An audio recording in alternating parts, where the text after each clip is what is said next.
जवाब किसको देना चाहिए? चुनाव आयोग को। चुनाव आयोग बोलेगा नहीं क्योंकि वो तो गुलाम हो चुका। ये 1 महीने में चुनाव नहीं करा पाते उत्तर प्रदेश के अंदर, और 1 महीने में सारे वोटर गिन देंगे। केंद्र की सरकार जो है इस समय तानाशाह हो चुकी है, और तानाशाह को कोई एक व्यक्ति नहीं रोक पाता। राष्ट्रपति है चुनाव आयोग, तनख्वाह अमेरिका से ले रहा है जो भारत के लोग इस पर वो नहीं कर सकते। तो ये क्यों बनाया गया कानून? कौन सा ये है? घुसपैठिया है, बाहर किया क्या? हम तो कह रहे घुसपैठियों को बाहर करो, पर जो इनकी फुप्पी बैठी है नोएडा में उसको कब बाहर करेंगे वो बता दो। से लोकतंत्र खत्म हो चुका है, देश से संविधान खत्म होने जा रहा है, और अगर लोकतंत्र और संविधान को बचाना है तो जनता को सड़कों पर आना पड़ेगा। आखिर ऐसा क्या कारण है कि लगातार एसआईआर का विरोध हो रहा है? ममता बनर्जी तो सड़क पर उतर आई और कह रही है कि एक बड़ा आंदोलन होगा अगर एसआईआर पश्चिम बंगाल में नहीं रोका गया। उन्होंने ये भी कहा कि हमारे कई बीएलओ जो है हमने खो दिए हैं, काम का दबाव ज़्यादा है। अखिलेश यादव ने कहा कि ये जो है एसआईआर इसमें बंद होना चाहिए। हरिंदर ताऊ से पूछेंगे कि आखिर इतनी दिक्कत क्यों है, क्योंकि गृह मंत्री हो या मुख्यमंत्री योगी आदित्यनाथ वो कह रहे हैं कि एक एक घुसपैठियों को चुन चुन कर बाहर निकालेंगे। हरिंदर ताऊ पहले तो स्वागत है आपका। धन्यवाद आपका और आपके दर्शकों को। ताऊ का राम राम। क्या दिक्कत है एसआईआर से? इतनी बवाल क्यों मचा रहा है विपक्ष? ये बवाल इसलिए मच रहा है कि देश का गृह मंत्री कहता है हम घुसपैठियों को बाहर करेंगे। अभी बिहार के अंदर एसआईआर हुआ, तो ये जानकारी दे कि बिहार से कितने घुसपैठिए बाहर हुए, कहाँ गए वो। जिस जिस प्रदेश में चुनाव आएंगे वहां वहां ये घुसपैठियों का मुद्दा उठाएंगे और बताएंगे नहीं। अभी जो है कितना दबाव इन्होंने बीएलओ पे बना रखा है कि कितनों ने खुदकशी कर ली, कितने बीएलओ ने नौकरी छोड़ दी, कि दबाव इतना है। ज्यादा काम का दबाव ज्यादा है क्या? आदमी कम और काम ज्यादा, कैसे कर पाएंगे वो लोग? इतनी जल्दी क्या है कि 1 महीने में पूरा करिए। उत्तर प्रदेश की बात करें तो 25 करोड़ से ज्यादा की आबादी और 1 महीने में पूरा करना है। ये 1 महीने में चुनाव नहीं करा पाते उत्तर प्रदेश के अंदर, और 1 महीने में सारे वोटर गिन देंगे। जब चुनाव आयोग पहले से निश्चित कर ले सरकार के आदेश पर कि हमें इतने वोट काटने हैं, कैसे चुनाव आयोग को पता चल गया कि बंगाल में 1 करोड़ वोट हमें काटने हैं? तो जब आपको पता है कि वहां 1 करोड़ की वोटिंग काटनी है हमें, तो उन्हें घुसपैठियों का नाम दे दो। काटने जब सुप्रीम कोर्ट पूछता है, सुप्रीम कोर्ट में तो आप घुसपैठिया बताते नहीं हो, तो जनता को बेवकूफ बना रहे हो। चेतावनी दे दी ममता बनर्जी, कह रही कि सरकार को उखाड़ के फेंक दूंगी। देखिए ये वो दरअसल क्या है कि ममता बनर्जी जो कह रही है वो भी सही कह रही है। अभी आप देखो जहां जहां डबल इंजन की सरकार है वहां वहां ये खेल करते जा रहे हैं। पूरे विपक्ष के लिए एक लिटमस टेस्ट है पश्चिम बंगाल, क्योंकि वहां डबल इंजन नहीं, वहां सिंगल इंजन की सरकार है, और अमित शाह जो है ये डबल इंजन का चॉपर उड़ाना जानता है, सिंगल इंजन का चॉपर इसके बस की नहीं उड़ाना। तो वहां सबका टेस्ट होगा, क्योंकि वहां सरकार ममता बनर्जी की है, वहां पे जितने अधिकारी हैं वो ममता बनर्जी के हैं, वहां जितने भी कर्मचारी हैं वो सब ममता बनर्जी के हैं, तो वो सरकार के दबाव में नहीं आएंगे। तो वहां ये घबराए हुए हैं। चुनाव आयोग के कल चुनाव आयोग के दफ्तर पर सारे बीएलओ चढ़ गए थे धरना लेकर के। तो क्यों आए भाई? चुनाव आयोग को वहां के डीजी को पत्र लिखना पड़ा कि हमारे चुनाव आयोग कार्यालय में और हमारे जो कर्मचारी वहां हैं उनको सुरक्षा प्रदान की जाए। अगर भारत के अंदर रह रहे हो, भारत के अंदर तुम्हें सुरक्षा की क्या जरूरत है? गलत करोगे तभी तो तुम्हें सुरक्षा की आवश्यकता है। या तो राम राज है भारत के अंदर, राम राज में तुम्हें सुरक्षा की आवश्यकता है। लेकिन ममता बनर्जी कह रही कि मैं ट्वीट नहीं करूंगी, सड़क पर उतरूंगा, और उन्होंने सड़कों पर उतर के दिखाया भी। देखिए जब देश की जनता सड़कों पर उतरेगी, ये जनता से ही रुक पाएंगे, बिना जनता के आप इन्हें रोक नहीं पाओगे। देश की सरकार जो है, केंद्र की सरकार जो है इस समय तानाशाह हो चुकी है, और तानाशाह को कोई एक व्यक्ति नहीं रोक पाता। तानाशाह जब जब जहां जहां भी तानाशाह पैदा हुए हैं उसको जो है जनता नहीं रोक पाई, जनता ही रोक पाई है। आप हिटलर का ले लो, हिटलर को किसने रोका? जनता ही रोक पाई है। कंस को किसने रोका? जनता ही रोक पाई है। रावण को किसने रोका? जनता ही रोक पाई है। नहीं, कंस और रावण से तुलना क्यों कर रहे हैं? घुसपैठियों अगर बाहर चले जाएंगे तो दिक्कत क्या हो रही है विपक्ष को? नहीं, कौन मना कर रहा है घुसपैठियों रोकने को? घुसपैठियों को रोकने के लिए किसी ने नहीं कहा। एक नेता का नाम बता दो विपक्ष का जिसने कहा हो घुसपैठिए रहने चाहिए हिंदुस्तान में।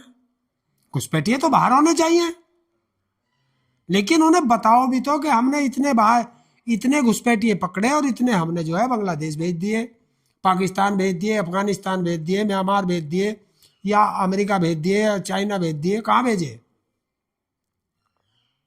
अगर तुम यहाँ कहोगे घुसपैठिया, नुका ये कहाँ चले गए? नुका बिहार से भाग के बंगाल चले गए, क्योंकि बंगाल में चुनाव है। हैं? अब बंगाल में जब चुनाव हो जाएगा, नुका यहाँ से भाग के कहाँ चले गए? असम में चले गए। असम से भाग के कहाँ आएंगे? वे उत्तर प्रदेश में आएंगे। फिर उत्तर प्रदेश में योगी आदित्यनाथ ने तो कह ही दिया कि यहाँ पे घुसपैठियों को रहने नहीं देंगे, डिटेक्शन सेंटर भी बनाया जाए। नोएडा में सबसे पहले घुसपैठिया रह रही है, 5 बच्चों के साथ रह रही है। सीमा इधर, अब नाम तुम जानते होगे, मैं नहीं जानता। पाकिस्तान से आई है घुसपैठिया है। बाहर किया क्या? बताइए। योगी आदित्यनाथ की सरकार है या चाइना की सरकार है? बताओ किसकी सरकार है उत्तर प्रदेश में? योगी आदित्यनाथ की सरकार है। एक घुसपैठिया सबके सामने आई है, खुल्लम खुल्ला आई है, 4-5 बच्चों को लेके आई है। क्या किया तुमने? उसका वोटर आईडी बनेगा? मुझे क्या पता, ये तो मेरे से पूछ रहे हो या योगी आदित्यनाथ जी से पूछोगे, या अमित शाह से पूछो, भारत के प्रधानमंत्री से पूछो, बीजेपी का जो भी दल्ला बोलना चाहता हो उससे पूछो। इनसे पूछो ना, देश के चुनाव आयोग से पूछो। मेरे से क्यों पूछ रहे हो? मैंने तो आपको बताया जिन्हें आप घुसपैठिया कहते हो। जिसको आपने देखा नहीं उसे तुम घुसपैठिया कहते हो, और जिसको तुमने अपनी आंखों से देखा। आप तो पत्रकार हो, आपने तो बड़ी वीडियो चलाई है, तो आपने माना था घुसपैठिया है, तो फिर उसको क्या करोगे? जवाब इस पे दो ना। लेकिन एक सड़कों पे कांग्रेस भी अब जो दिसंबर में एक बड़ा रैली करने वाली है रामलीला मैदान से, कि अब क्या फैसले सड़कों से ही होंगे क्या? देखिए, जब संसद आवारा हो जाएगी, वो सड़क सूनी हो जाएंगी, तो संसद आवारा हो जाएगी। अगर सड़कों पर देश की जनता रहेगी तो संसद काबू में रहेगी। तो सड़कों पर आना पड़ेगा देश की जनता को। लेकिन हार से बौखला गई कि विपक्ष, क्योंकि वोट चोरी का आरोप एक राजनीतिक आरोप बताया गया, इसमें सच्चाई नहीं बताई जा रही है। किसने जवाब दिया? किसने जवाब दिया? जवाब किसने दिया वोट चोरी पे?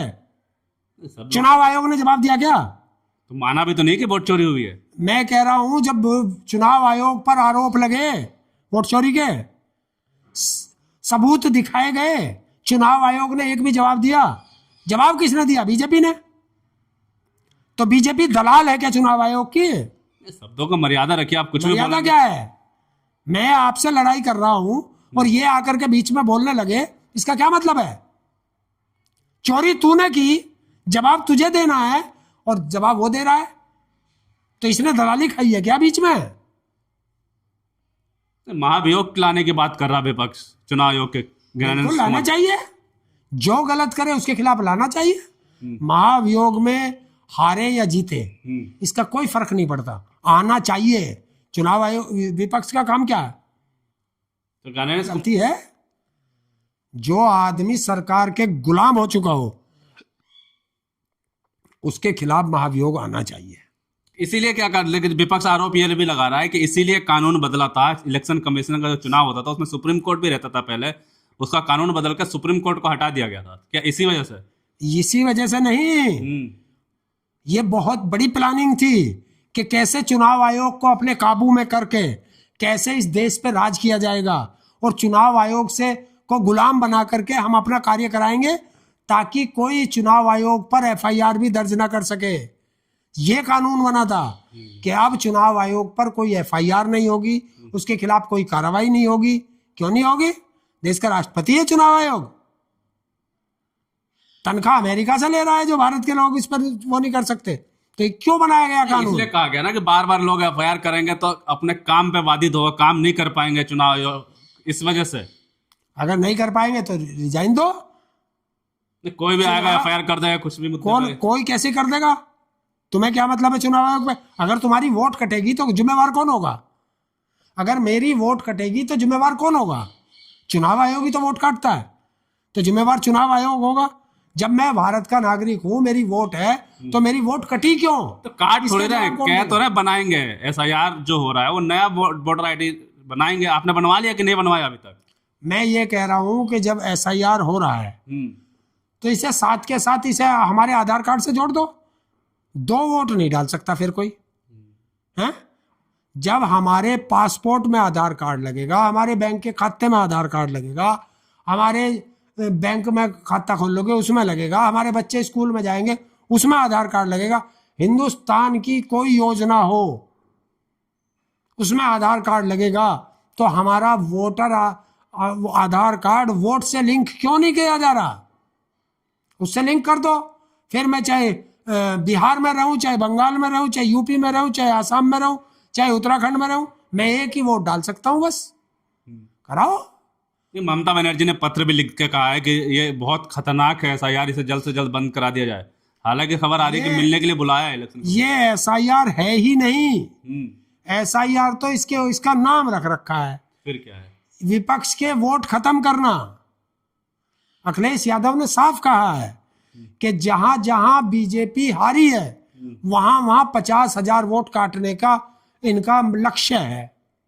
तो क्या सिर्फ ट्वीट करके करेंगे? ममता बनर्जी तो सड़क पर उतर गई और कोई विपक्ष दिख तो रहा नहीं उनके साथ। फिर यही बात है कि ममता बनर्जी क्यों उतर गई सड़क पर, यह भी थारा दर्द है। यह भी दर्द है। अखिलेश यादव के हाथ में है क्या? क्या है अखिलेश यादव के हाथ में जब तेरे जैसे गुलाम बने बैठे हो सरकार के? तो हार मान गए कि यूपी चुनाव हार के मान लड़ रहे हैं। बिल्कुल सब जगह उसने आदमी लगाए हैं, हर बूथ पर आदमी लगाए हैं कि वोट ना कटे। और इससे आगे की भी रणनीति बना रहे होंगे क्योंकि वो राजनीतिक पार्टी है। संजय सिंह लगातार कह रहे हैं कि 2 करोड़ वोट जो है यूपी में काटे जाएंगे और नाम के पीछे देखा ना, मुस्लिम होंगे, यादव होंगे, पासी होंगे, ये सब वोट काटे जाएंगे। बड़ा आरोप लगा रही है। तो सही लगा रहे हैं, आरोप लगा रहे हैं, तो जवाब कौन देगा? जवाब किसको देना चाहिए? चुनाव आयोग को। चुनाव आयोग बोलेगा नहीं क्योंकि वो तो गुलाम हो चुका। अब उसका जवाब कौन देंगे? जो उसके दलाल हैं वो उसका जवाब देंगे। तो वो तो कह रहे हैं ना कि नंद किशोर गुर्जर ने भी कह दिया कि घुसपैठियों को एक को भी नहीं छोड़ेंगे हम। अरे हम कद कह रहे हैं घुसपैठियों को रहने दो। हम तो कह रहे हैं घुसपैठियों को बाहर करो, पर जो इनकी फुप्पी बैठी है नोएडा में उसको कब बाहर करेंगे वो बता दो। फुप्पी को बाहर करेंगे नहीं, फुप्पा को बाहर कर देंगे। ये चल रहा है।